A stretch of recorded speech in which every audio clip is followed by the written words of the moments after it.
He only took a sip of coffee, and 1/10 of the nation's coffee bean reserves were gone. The house he lived in required the entire country's construction team to work day and night for half a year. Turns out Jack was a delivery boy for a magazine, just to talk a little longer with his dream girl. He lied and said he was an adventure expert. Unexpectedly, the girl said there happened to be an adventure mission for him. Jack tearfully accepted the task. He set out alone for Bermuda, but as soon as he set sail, he encountered a tsunami. When he woke up from unconsciousness, he found himself tied up on the beach by a group of tiny soldiers. Jack was completely dumbfounded. At that moment, the general of the tiny kingdom came up to him, and immediately ordered him to surrender to their army. Jack couldn't take that kind of humiliation. He roared and stood up, throwing the soldiers all over the place. Then their general rode up on a fiery warhorse, and stabbed him with a spear as thin as a toothpick. While Jack yelped in pain, the soldiers quickly tossed their hooks, and snagged Jack's giant shorts. The next second, Jack fell flat on his butt, crushing a spectator to death on the spot.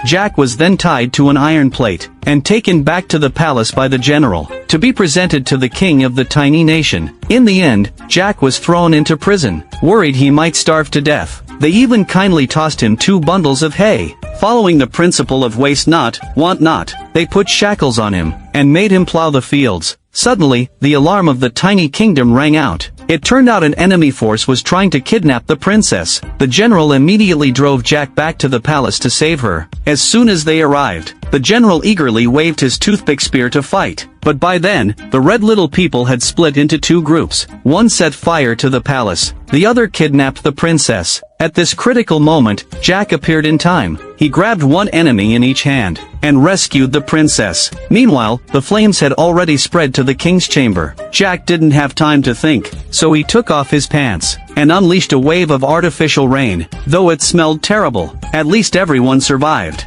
The old king, in gratitude for Jack's life-saving deed, built him a seaside villa, and even assigned people to serve him. At that point, Jack didn't even want to go back anymore.